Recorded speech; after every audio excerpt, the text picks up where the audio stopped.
Hey guys, tonight, we're leaving behind central heating fleece pajamas and your backup space heater for something a little more unforgiving. You're stepping into a medieval winter. Not just a cold snap, this is the kind of winter that laughs at your thermal socks and says, "Oh, cute." Now let's talk about death. You arrive just as the last leaves have dropped. The air is already thin, bitter, and biting through your clothes like they're barely there. The village looks like it's curling in on itself. Roofs sagging, smoke rising in pitiful wisps, and every window shuttered against what's coming. Chickens cluster in corners like they know. Even the dogs stop barking. You think you're ready for this, but you're not. Not even close. So before you get comfortable, take a moment to like the video and subscribe, but only if you genuinely enjoy what I do here. And let me know in the comments where you're watching from and what time it is for you right now. Now dim the lights, maybe turn on a fan for that soft background hum, and let's ease into tonight's journey together. You trudge down the slushy road. Your feet are soaked.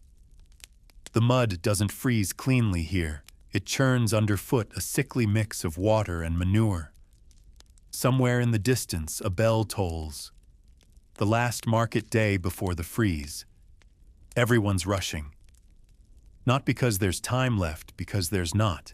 You pass a woman dragging a sled with bundles of wood tied like small corpses. Her breath hangs in the air like a spirit.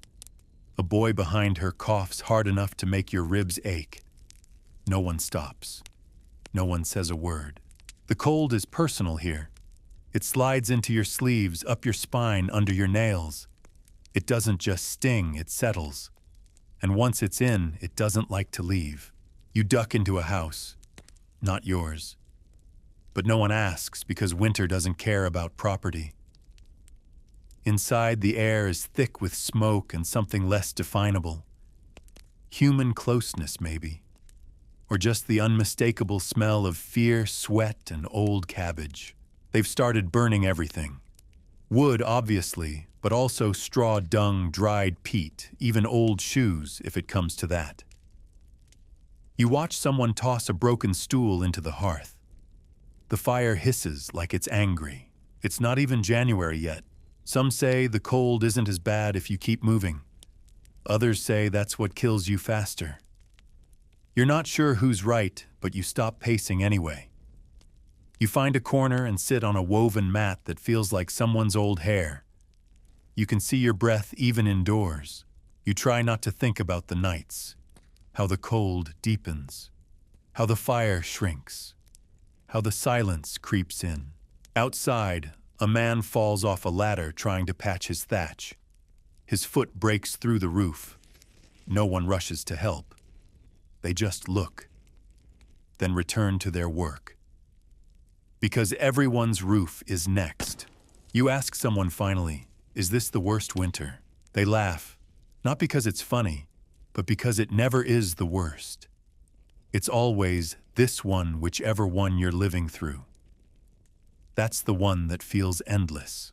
The little ice age has begun, though no one calls it that. Not yet. Not until centuries later, when the snow has long since melted and the scholars have the luxury of naming other people's suffering.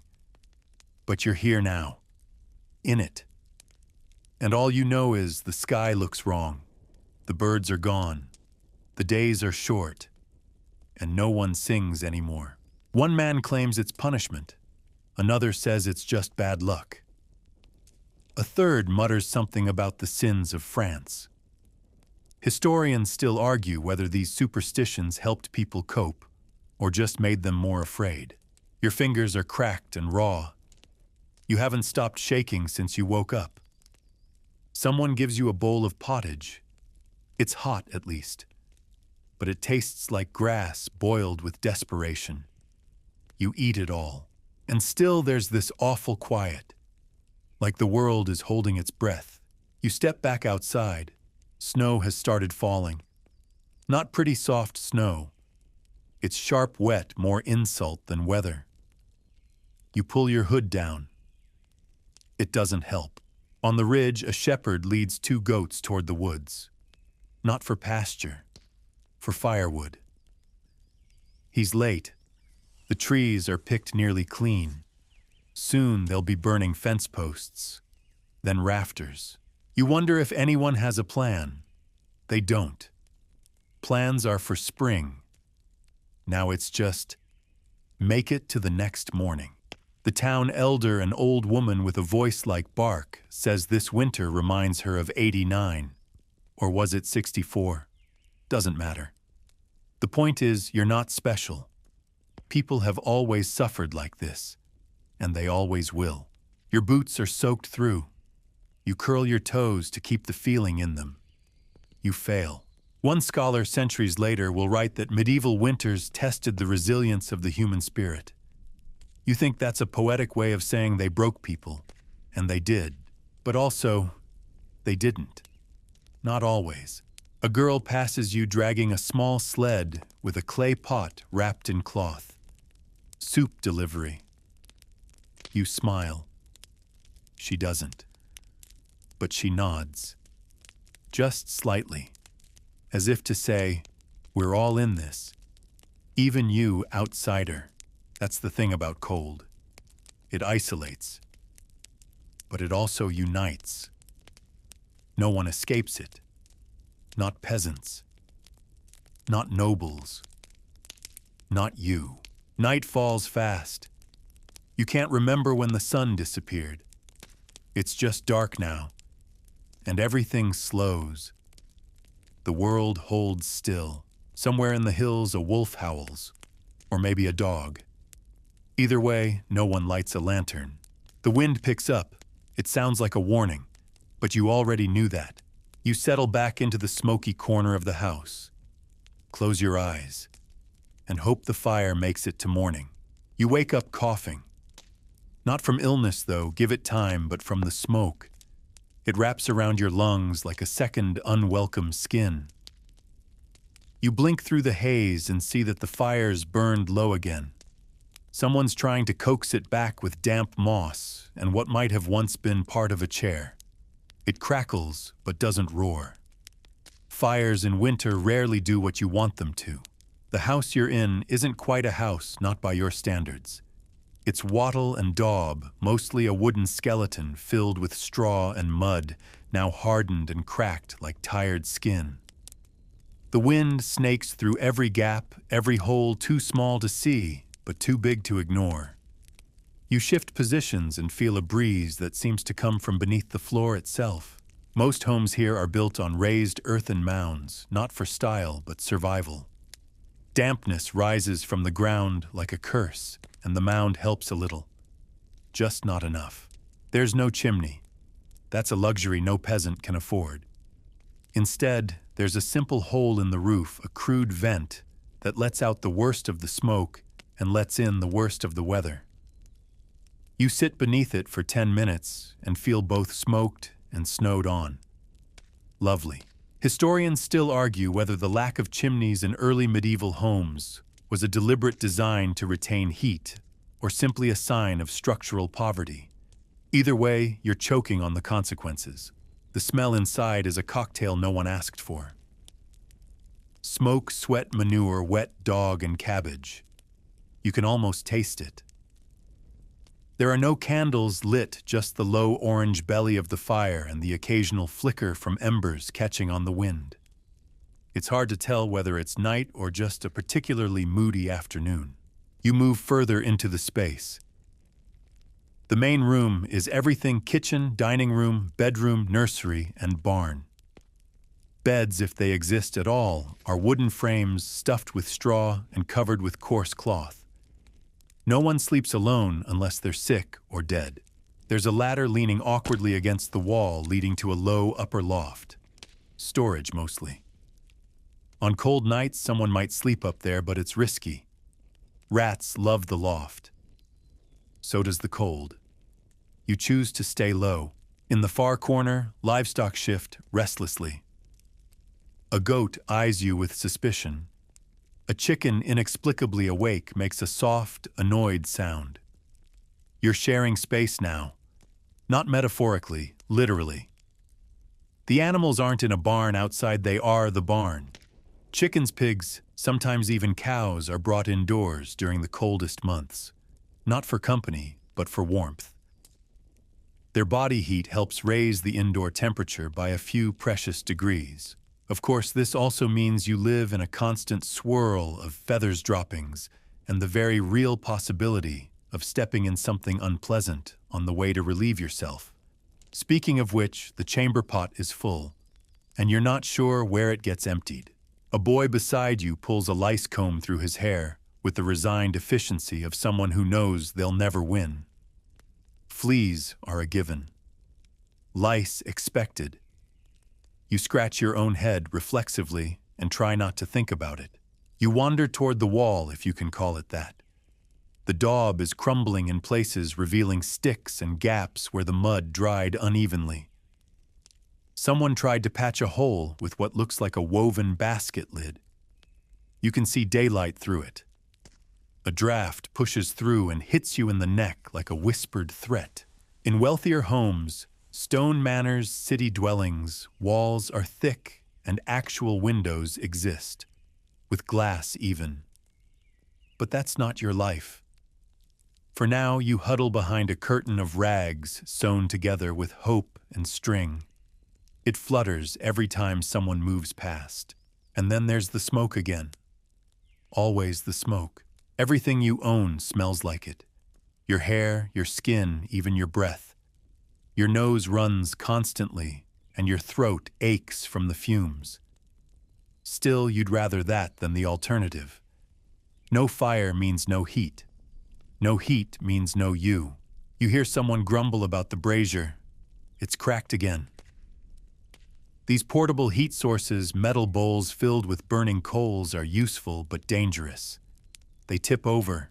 They start fires. They kill people in their sleep with fumes. But no one stops using them. A woman scoops a small pot of ashes and mutters about using it for tomorrow's soap making. Lye ashes, animal fat, it's all recycled here. Waste not, freeze not. A baby starts crying.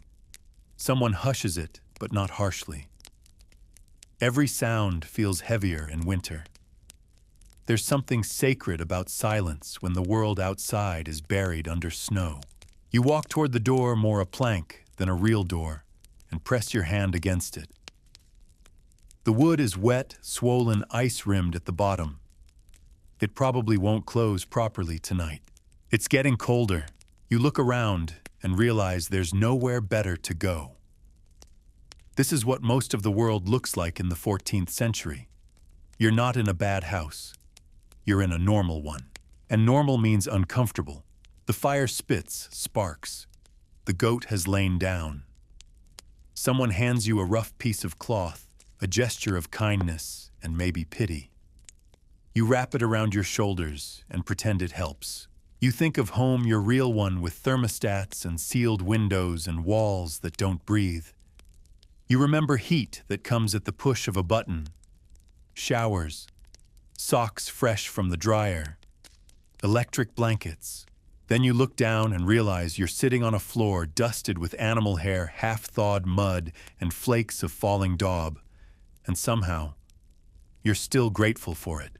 Because outside it's worse. You sleep in your clothes. Not because it's convenient, or because there's no time to change, but because there's nothing else. Undressing for bed in the Middle Ages is a luxury reserved for those who can afford a second set of garments. You're lucky if what you're wearing doesn't still smell like turnips and smoke. The linen under your wool tunic clings damply to your skin, stiff with yesterday's sweat and a week's worth of ash. Linen is mercifully softer than wool. Think of it as the thin barrier between your chafing thighs and certain doom, but it's not immune to the cold. By morning, the fabric will be near frozen, and you'll peel it off like bark from a tree. You try to adjust your layers. First linen, then coarse wool. Then your overcoat, if you have one, patched and oddly shaped, probably handed down from someone who died of something they couldn't pronounce. You wrap a woolen scarf around your neck, not for fashion, for survival. And just in case you're wondering, yes, you're also sleeping in your boots. Taking them off means risking frostbite before breakfast. Besides, they've molded to your feet now more second skin than shoe. You haven't felt your toes properly since late November. You lie down close to the fire, but not too close. Someone's already claimed the warmest spot. They always do. It's a kind of unspoken hierarchy, elders, infants, the perpetually sick. You, the newcomer, get what's left somewhere in the mid-smoke, mid-chill zone. Just warm enough not to die. Just cold enough to hate it. Every breath you take fogs in the air. You pull your cloak tighter. It smells like animal fat and wet fur. That's because it is animal fat and wet fur. The cloak once belonged to a sheep. Now it belongs to you barely. It's heavy, awkward, and full of hope. Someone near the hearth mutters about fur laws. Apparently, you're not supposed to wear fox, rabbit, lambskin, or cat fur unless you're the wife or daughter of a land-owning peasant or a craftsman. Sanctuary Laws of 1363. You stifle a laugh. Because really, who's going to report you? The local fashion police. Still, you do feel a little self-conscious. Your fur-lined gloves were traded secretly in the market away from the steward's gaze.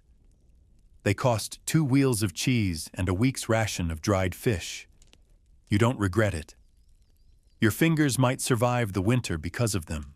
Someone else across the room pulls on a hat made from felt and rabbit pelt. You admire it briefly before returning to your own hood, a patched wool cone that makes you look like a medieval elf with a gambling problem. But it keeps the heat in. Mostly. Historians still argue whether layering was more cultural habit or desperate necessity. But right now, you don't care about the reason. You just care that you're not shaking as much anymore. You glance at the fire again. Someone's added a brick to it, heating it for bedtime. Once it's good and hot, they'll wrap it in cloth and tuck it near their feet. The medieval hot water bottle. It's genius until it burns through the blanket. Which happens. Often. And here's a fun one. In churches, priests used decorative metal hand warmers filled with hot coals. They'd hold them under their vestments during long sermons so their fingers wouldn't go numb. Not out of comfort, but because dropping the sacramental wafer during communion was a scandal worth losing your position over. You shift again. The wool itches. It always itches. That's why the linen is there, to keep the scratchy fibers from turning your skin into a battlefield. But the linen hasn't been washed in weeks, and the itch is now psychological. You scratch your arm and wonder if the fleas are immune to winter. Someone sneezes. No one says bless you. Superstition says if you bless a sneeze at night, you're inviting spirits in. Or maybe they just don't have the energy anymore. The room grows quieter as bodies settle. A few groans, a soft whimper from a child. Then silence broken only by the occasional hiss from the fire or the jarring creak of the roof groaning under snow. You wonder how the nobles sleep. The answer, differently. Nobles. If they're in their country homes, might have stone fireplaces, feather-stuffed beds, and fur-lined canopies. They wrap themselves in velvet and ermine, sip hot mulled wine before bed, and fall asleep to the soft crackle of a servant-fed fire. You dream of that life. But you'd settle for dry socks. Someone farts audibly. No one laughs. There's nothing funny about cabbage and beans after dusk. You shift again, elbow bumping a goat who grunts in his sleep. Your stomach growls. You wish you'd eaten more of the pottage, even if it did smell faintly of feet and regret. Hunger is sharper at night, quieter, like a whisper with teeth. You try to sleep. It's hard. Your limbs are cold but sweaty. Your face is hot, but your nose is frozen. There is no comfort here, just degrees of discomfort. And yet this is how you'll get through it. Every night. Every day. One layer at a time. One bowl of stew. One smoked log. One aching joint. One night where you don't freeze in your sleep. You curl tighter. The cloak shifts and lets in a slice of air cold enough to make you gasp. You start counting sheep. They're already here, most of them snoring. The fire is out, again. You wake up to the smell of cold ashes and the sound of someone swearing under their breath as they poke through the embers with a blackened stick. It's still dark because it's always dark in winter, and the only light in the room comes from a tiny oil lamp hanging like a sad star from the beam overhead. You pull your cloak tighter and scan the hearth.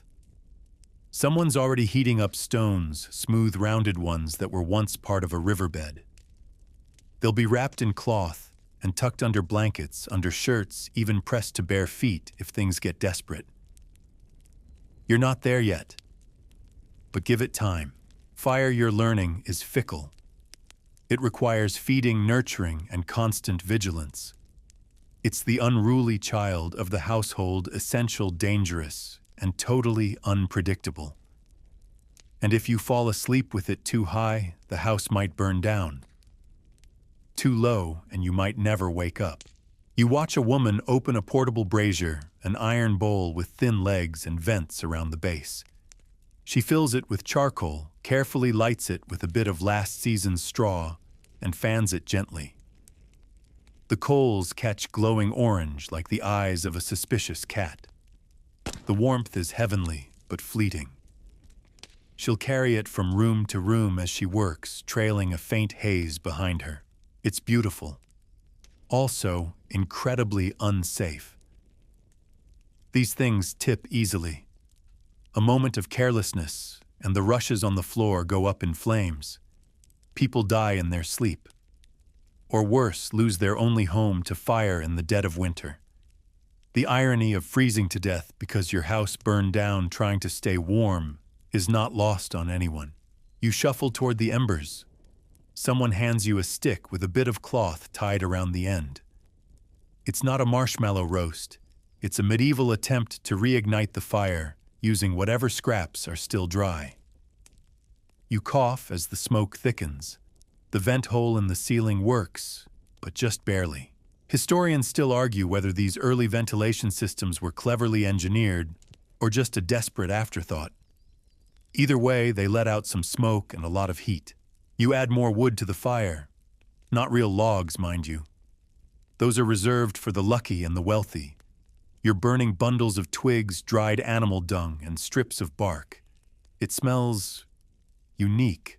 You think back to the stone buildings you've passed. Abbeys, manors, towers of lords.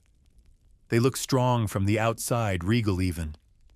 But stone, as you now know, holds cold like a grudge.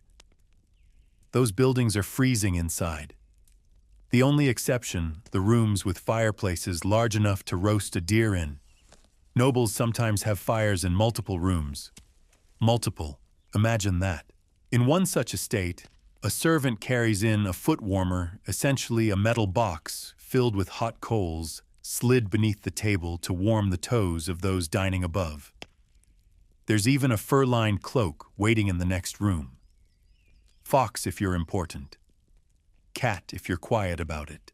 Meanwhile, in your borrowed peasant home, someone's stuffing straw into a ripped blanket to add insulation. You don't ask where the straw came from. You just hope it doesn't itch more than the wool. You hear about a priest who dropped the host during communion last winter because his fingers were too numb to grip it. It caused such a scandal that the bishop issued a new rule: decorative hand warmers at every altar. Made of hammered brass hinged like little treasure chests. These warmers are filled with glowing embers during Mass. Functional holiness. You wonder if they make one big enough to sleep inside. There's also the brick trick. People heat bricks in the fire, wrap them in cloth, and tuck them in their beds. The warmth lasts a couple hours, if you're lucky. You eye one near the hearth, half buried in ash. Tempting. A child shuffles past you, carrying something in her arms. It's a warmed pot of porridge hugged to her chest, like a kitten. She disappears into the loft with it, using the steam as both torchlight and personal heating system. The pot trick works for adults too. A heavy ceramic jug filled with hot water sealed with waxed cloth can keep your toes from turning purple, at least for the first half of the night. You glance at your own hands. The knuckles are red split and dry. Someone offers you goose fat. You blink, unsure if it's for eating or rubbing. Turns out it's both. Here's a fringe tidbit for you. In some regions, people believed that sleeping with a live chicken under your bed would ward off frostbite. Not because chickens are warm, though they are, but because of some long-forgotten tale about divine warmth. You wonder if anyone in this house is brave or cold enough to try it. You move closer to the fire, now alive again, and stretch your hands toward the flames. The heat is uneven, but you take what you can get. A man beside you mutters, "Cold's not so bad once your fingers go numb." Then he chuckles like it's funny. It's not. Your mind drifts to spring. Not because it feels close, it doesn't, but because it's something to aim at. There's no calendar on the wall, just an internal clock ticking toward thaw. For now, you focus on survival. It's a daily ritual. Stoke the fire, move the stones, rotate the bricks. Avoid setting anything on fire, including yourself. Rewrap the cloth around your ankles. Reposition the brazier. Stay awake just long enough to make sure the embers last until dawn. The warmth, when it comes, is quiet. Not comforting exactly, but enough to keep you breathing. That's all anyone's asking for. Outside, the snow keeps falling. But in here, for the moment, there's fire. And fire means hope. Your stomach grumbles again. It's been doing that a lot. Winter doesn't just take your comfort, it takes your appetite and then hands it back twisted into craving. You're hungry, but not just for food, for warmth, for color, for something that doesn't come in a brown bowl with questionable texture. You shuffle to the hearth, where breakfast is already in motion. Pottage again. It's the catch-all stew of medieval survival, yesterday's grains, the day before's greens, and possibly this morning's turnip peelings, all boiled into a lumpy consistency that's somehow both watery and gluey.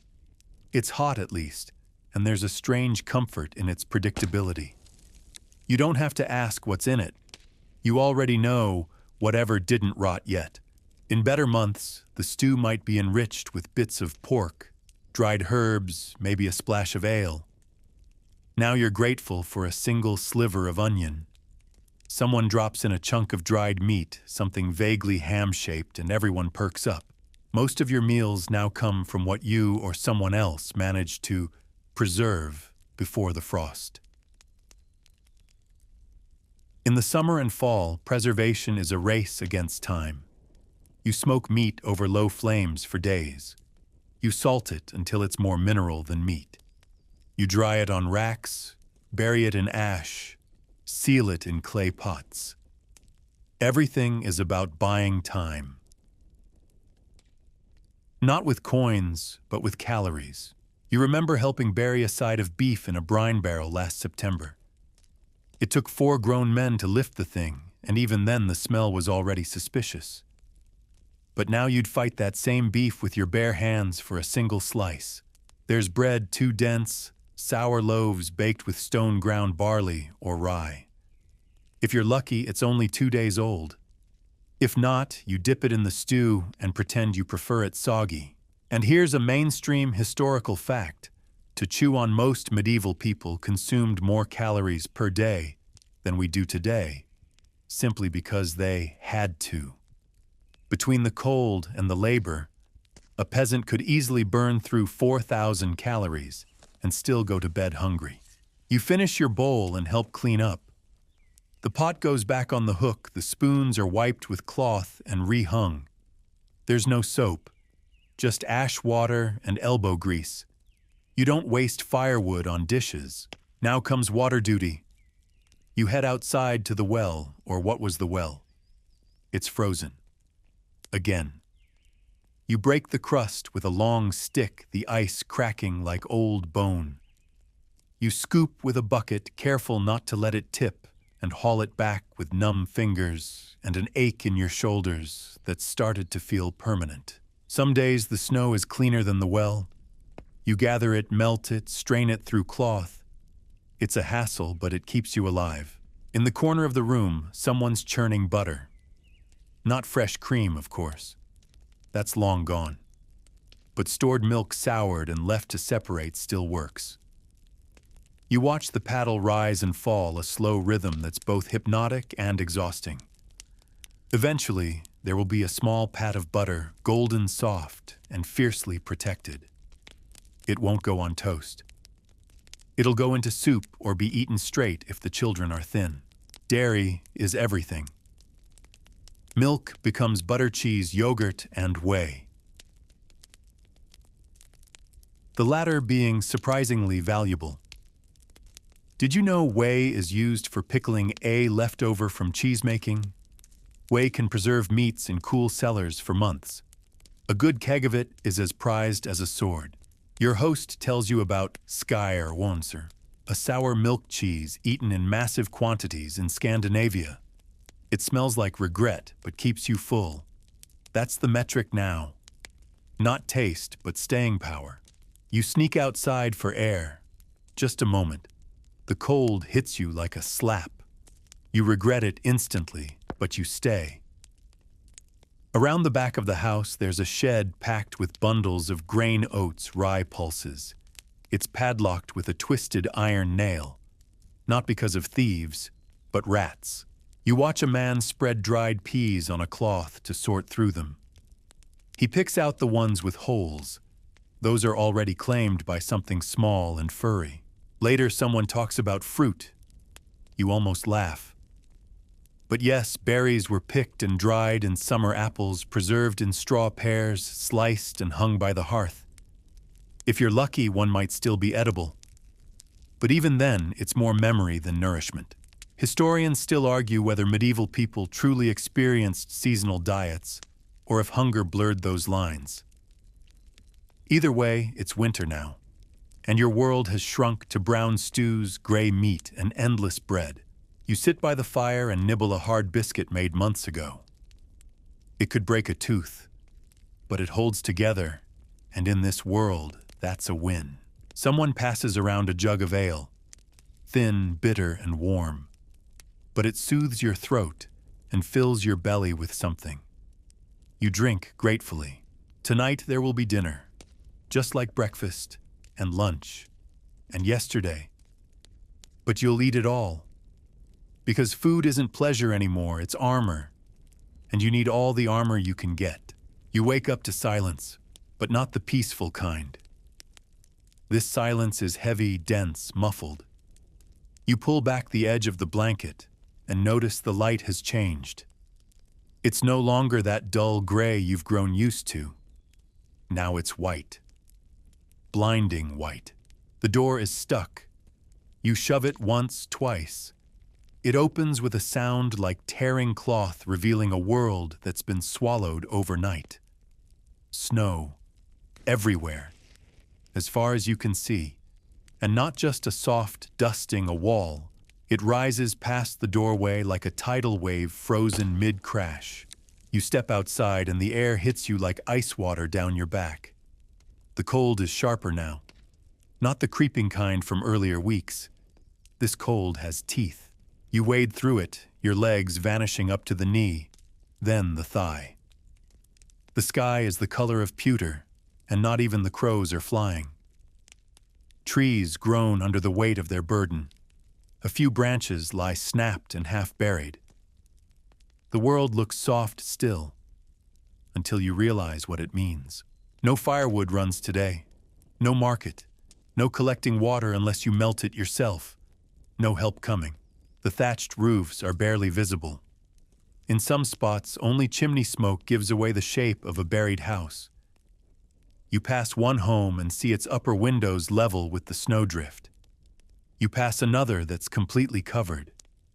You don't know if anyone inside is still alive. This isn't rare. During the winter of 1363, much of Europe faced snowfall so severe that entire towns were entombed for days, even weeks. Bologna recorded drifts up to 18 feet. In places like Lozère, France, houses collapsed under the weight. People died not just of cold, but of being buried alive. And here's the strange part: in Norway or Sweden, they would have shrugged. This kind of weather was normal up north. The Vikings had skis, snowshoes, and sleighs. They traveled on ice like it was a paved road. You're stuck. One man near the square is trying to shovel a path with a flat pan. His face is purple from windburn. A child beside him pulls a sled with a single log on it like it's gold. You watch as people emerge slowly from doorways, blinking quiet, cautious. One woman tries to brush snow off her roof with a broom tied to a long pole. She hits the thatch too hard and sends half the slope crashing into her own garden. The sky darkens again. More is coming. Historians still argue whether the Little Ice Age was a true global shift or a series of regional climate anomalies. But whatever it was, people here don't care about the science. They care that the river is frozen, that the bread is gone, that no one has seen a merchant in 3 weeks.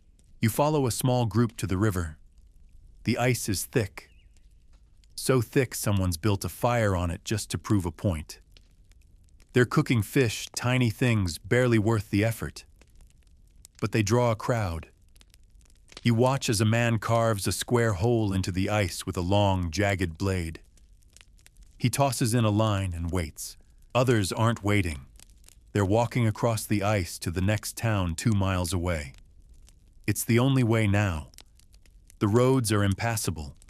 Horses stumble in snow this deep. Carts are useless. But feet work, if you're careful. If you're not, the river gets you from underneath. You walk further, noticing the eerie quiet of frozen life. No birds, no bees, no rustling of animals in the underbrush. The forest is still like a painting. You think you see a rabbit, but it turns out to be snow piled in just the right shape. You squint, unsure. There's beauty in it, you have to admit. The world looks clean for once. Pure. But it's the kind of beauty that keeps secrets. Back at the village, someone's clearing snow from the church steps. The bells didn't ring this morning. The ropes were frozen. The priest offers no sermon, just a nod as you pass. Even faith seems quieter now. A young woman tells you that the lagoon in Venice froze once, that people skated across it like it was a ballroom. She says it with a strange sort of pride. You nod, though you're not sure whether to be amazed or horrified. A boy nearby has taken to sliding on a wooden plank. He shouts with delight, slipping and falling, then getting up again. Children always find games in the ruin. It's their way of not giving up. Someone starts building a snow wall, defensive perhaps, or symbolic. Another carves a face into the drift beside the well. It's crude but expressive. You can't tell if it's smiling or screaming. The day drags on. The sky shifts from white to blue to orange as the sun sets behind a wall of clouds. And still the snow doesn't melt. Not even close. Night falls quickly in winter. Shadows lengthen like claws. You hurry back to the house following your own footprints before the wind erases them. Inside, the fire is low again. Someone holds their hands above it, murmuring a song that has no words. You join them not because you know it, but because silence feels too dangerous. Outside, the snow keeps falling, relentless, beautiful, terrifying, and there's no telling when it will stop. You don't remember the last time you went outside for more than a few minutes. The snow's too deep, the wind too cruel, and frankly, your socks gave up last Tuesday. So you stay in, like everyone else. And here's the thing. They don't tell you about winter in the Middle Ages. It's not just cold. It's boring. Once you've patched every garment twice, swept the hearth a dozen times, and sorted the lentils from the pebbles again, you start to feel the weight of stillness.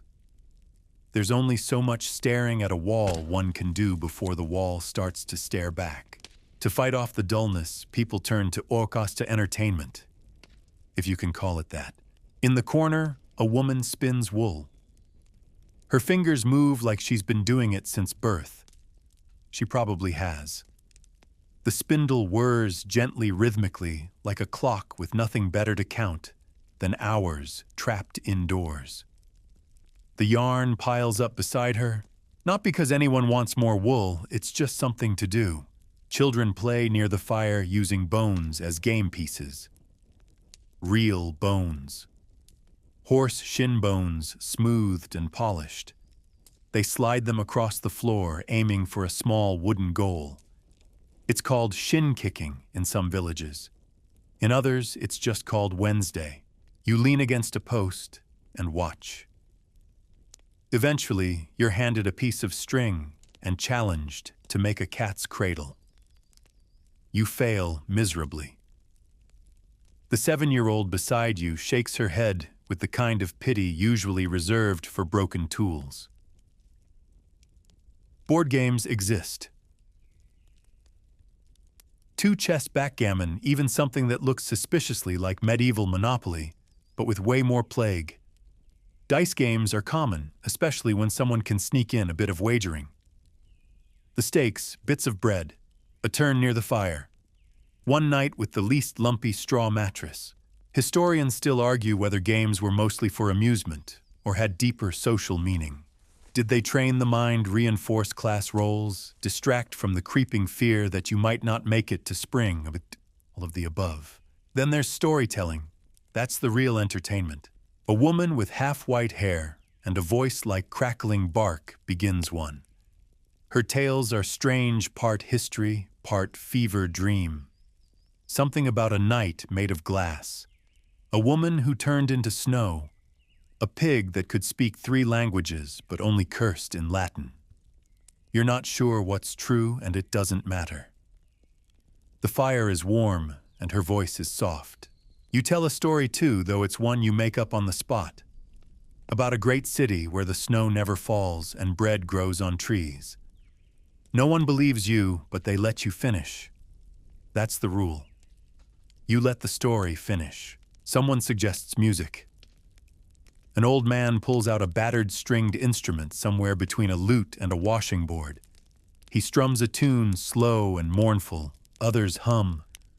One woman taps her foot just loud enough to be heard. No one dances. Then comes prayer. Not formal, not always religious. Just quiet mumblings offered to no one in particular. Hopes for health, for thaw, for a little less coughing in the night. You notice something even.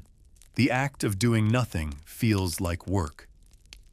Because doing nothing in this cold takes effort. Staying still without freezing is a skill. Keeping your mind from spiraling into worry requires concentration. You're not just surviving outside. You're surviving inside. Sometimes, just to break the monotony, people go outside to play. Yes, seriously. Snowball fights are a thing. You watch as 2 boys form teams and hurl icy missiles at one another, like it's training for war. And maybe it is. In some Viking communities, these snow battles were thought to prepare children for actual combat. You believe it when one boy takes a shot to the ear and doesn't flinch. And skating, yes, that too. Using bone skates strapped to boots with leather cords, a few brave souls glide across the frozen pond nearby. You don't join them. Your ankles are enough of a disaster already. But you cheer from the bank. Or at least you grunt supportively. One girl spins, once lands hard, and laughs so loud the crows scatter from the trees. It's the first laugh you've heard in days. You cling to it. Even indoors, laughter is rare. But when it comes, it stays in the air longer than the smoke. A joke about the pig sleeping too close to the fire. A jab at someone's snore. A mock story of a bishop who ate so much goose he turned into one. None of it is very funny, but here it's golden. Later, a group of women begin to embroider by candlelight. Not because they have a commission those dried up with the frost, but because their fingers don't know how to be idle. They stitch the same flower over and over again, not for art, for control. And sometimes they read. If a book exists in the house, it's cherished beyond all measure. Someone might read aloud from a religious text, or from something more eclectic. The Secretum Secretorum. A medieval bestseller makes the rounds. It's a strange little thing full of advice from ancient kings, some real, some invented. It says winter is a time of phlegm, that to balance your body's humors you should eat hot meats and drink red wine. Avoid laxatives, avoid fornication, avoid overthinking. You think about that last one a lot. Eventually night comes, the fire dims, people yawn, the quiet returns. But now it feels a little softer. Not peaceful, not yet, but maybe tonight it won't be so loud inside your head. The stew tastes thinner tonight. No one says anything, but you all know. It's been coming, subtle signs, slow creep. The salt barrel is almost empty. The oats have sprouted mold. The dried meat you've been chipping at like stone gone. Now even the pottage seems embarrassed. The broth is more water than anything else, and the only vegetable you can identify is probably turnip. Someone added sawdust once to stretch it, and you're pretty sure that memory still lives in your molars. This is when winter turns from cruel to dangerous, because hunger doesn't just wear you down, it rewrites you. You've noticed it already. People moving slower, eyes duller, tempers fraying like old rope. A child cries more than usual. Someone doesn't get up when called. You pretend not to see the woman slipping a piece of bread from her pocket and hiding it under her sleeping mat. No one blames her. Not really, because this is how it starts. You've heard of the Great Famine of 1315. But living it, even just an echo of it, makes history feel closer than breath. That year it rained for months. Crops failed. Grain turned to sludge in the fields. Animals died in the mud. Then people did. No one could store what didn't exist. That's the cruel twist of medieval famine. You can't work harder to survive it. You can only be lucky or powerful, and you're neither. Back then, entire villages disappeared. People turned to bark, to rats, to worse. There are whispers about what happened during the deepest parts of that famine. Things you don't want to believe. Mothers burying children before the cold could take them. Fathers stealing seed meant for spring. Men reduced to something else. Historians still argue about the true death toll. Some say 1.5 million, others as many as 3 million across Europe. But numbers don't warm you. What sticks is the silence that comes after all the crying stops. And now it's your turn to watch the food run out. This morning you woke to find the butter crock empty. Someone scraped it clean with a fingernail. The last apple was found shriveled and half frozen in the root cellar. It was shared between 3 people. You try not to look at the animals too long. They've already thinned. Chickens stopped laying weeks ago. The goat gives barely a cup of milk now, and the pig, well, it's been eyed more than once. But no one wants to be the one to end it. Once he's gone, there's nothing left to watch. Still, you hear someone sharpening a knife. You start to ration your own hunger. You chew slower. You drink hot water before meals. You tell yourself you're not that hungry, even when your stomach sounds like it's rearranging itself in protest. But you notice your belt. It cinches tighter now. And the others are changing too. Someone who used to sing doesn't anymore. A boy who used to run now only sits. An old woman mutters prayers you don't recognize. Not Latin, not English. Just breath strung together like beads. You dream more, but it's all food. Roast meats, candied almonds, warm bread slathered in honey. Sometimes you wake up chewing nothing. Once you bit your tongue hard enough to bleed. And the cold. It's worse now because the hunger makes your body a stranger. Your hands shake. Your legs ache from doing nothing. The fire feels less warm even when you're sitting in front of it.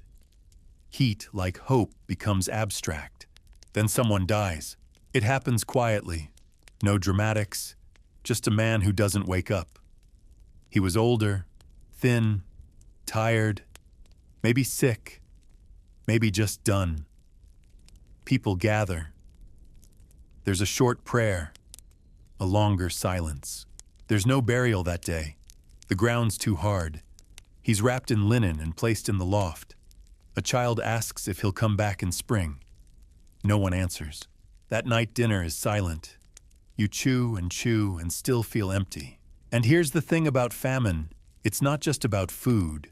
It's about trust, about how it thins just like the soup. People start hiding things, whispering, wondering if someone else has more, or less, or none. A man accuses another of hoarding salt. Voices rise, the fire dims, then it's over.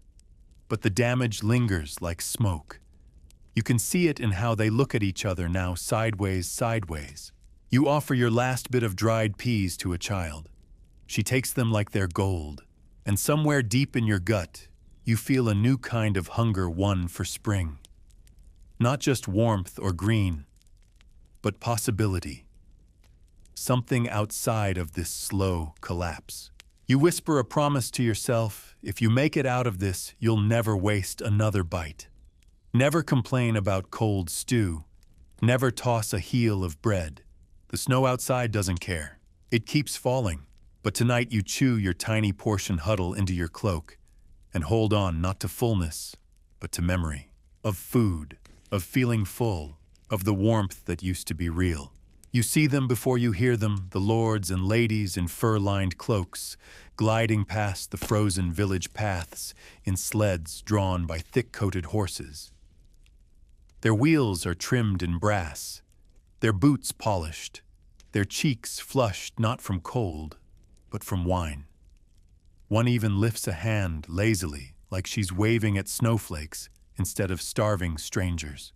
You don't wave back, because now you understand just how deep the divide runs, not just between seasons, but between classes. In the manor house up the hill, the hearths are wide enough to walk into. Fires roar in multiple rooms. The servants keep them lit around the clock. Wood is not collected, it's delivered. Meals aren't rationed, they're planned in courses with flavors and spices. Not stew, but roast duck. Not dried barley, but fresh eggs from chickens kept warm in hay-lined coops beneath the kitchen. They have glass windows up there. Thick, imported ones. Glazed, even. You saw them once on a supply run. They glow like jewels when the sun strikes right if the sun bothers showing up.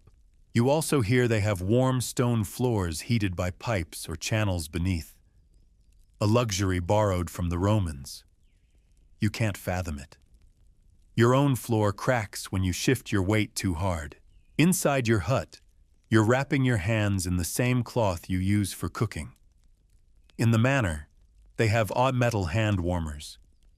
Filigree boxes filled with coal placed discreetly under sleeves or skirts. In the church, the priest's hands are so warmed, he barely fumbles the sacrament. You remember not long ago that same priest telling villagers to give more tithe so the poor may be clothed. He wore ermine, as he said it. Historians still argue whether the sumptuary laws that forbade peasants from wearing fur were about reinforcing class boundaries or preserving game stocks for the nobility. Either way, your rabbit skin mittens are illegal. You keep them hidden beneath your tunic sleeve like contraband. But it's not just warmth they hoard. It's distance. From the hunger, from the stench, from the creak of roof beams threatening to collapse. They are in a very real way living through a different season altogether. One with mulled wine and roasted chestnuts. One where winter is something to admire from the window. You once heard a noble complain that his winter physician hadn't arrived. Winter physician. As if you could schedule your health around snow. Their bodies are wrapped in velvet and silk lined with fox marten sable. Their boots are leather soft and dry. Your feet are wrapped in cloth layered over socks stiff from last night's melted snow. But here's the thing they don't realize. You watch them, quietly from the trees, from the path beside the road, from beneath your hood.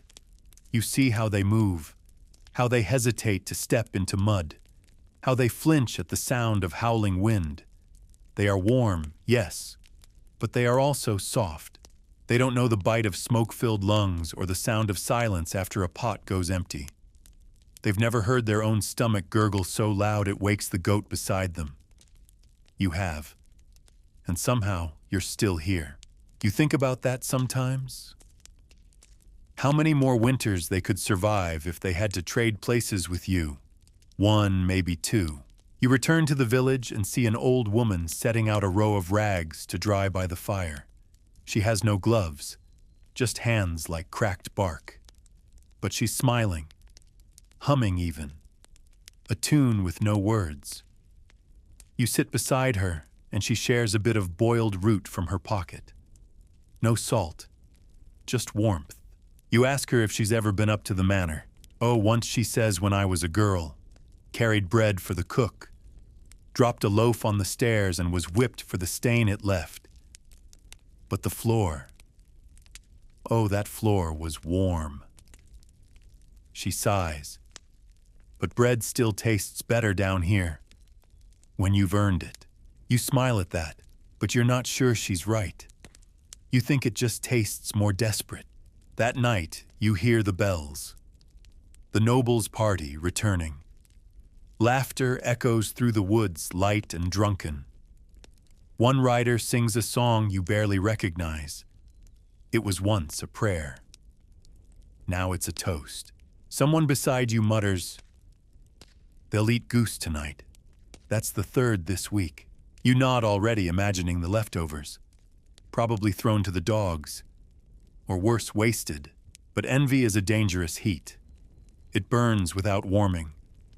So you tuck it deep and focus on your fire. It's small but real. And in a strange way, you feel stronger than them. Because yes, you ache. Yes, you're hungry. Yes, you might not make it to spring. But if you do, you'll know how to bend wood without breaking it. How to chew bread that fights back. How to sleep beside a goat and still find dreams. And that's a different kind of richness. The wind shifts. Not in a dramatic way. There's no sudden burst of warmth. No melting icicles tumbling from the eaves like applause. It's quieter than that. Softer. But it's there.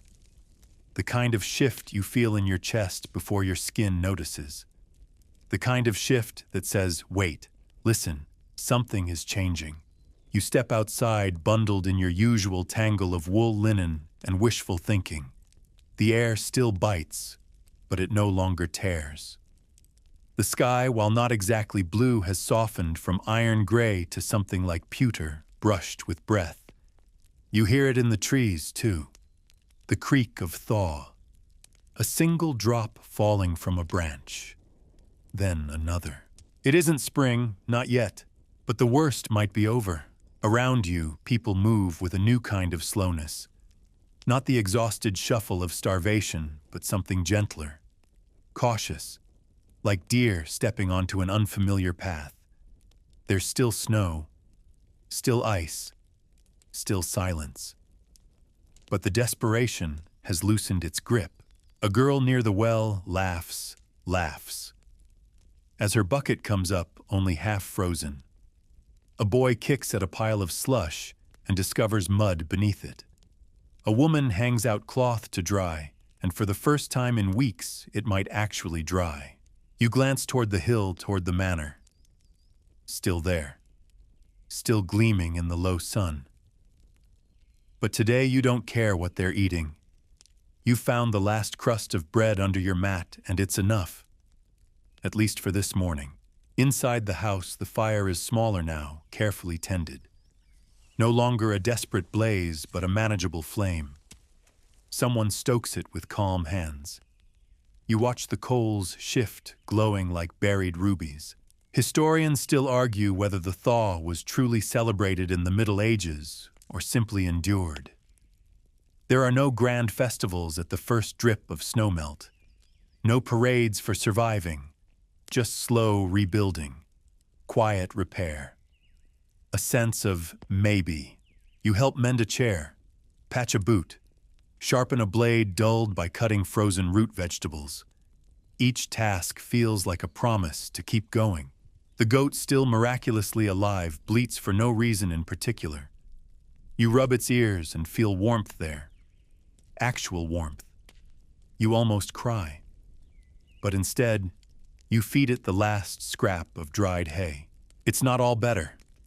The food stores are still low. Your bones still ache. And you know deep down that some of the people you saw every day in November will not see April. But today, you are still here. You sweep the hearth.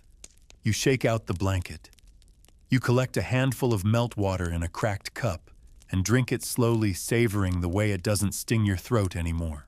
And in the distance, through the melting haze, you see something almost miraculous, a patch of earth.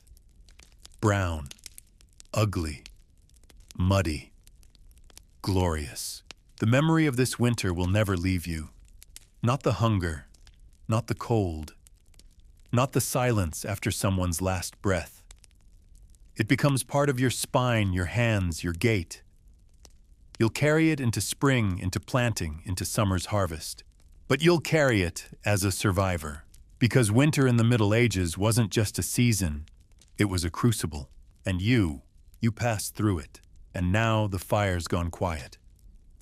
Only a soft glow remains, and the house has settled into that peculiar stillness that only comes after survival. You've made it through the frost, the hunger, the long nights with no promise of morning. You've trudged through drifts that swallowed whole roads, counted spoons of salt like treasure, and clung to the warmth of shared breath. But the body remembers cold differently than the mind.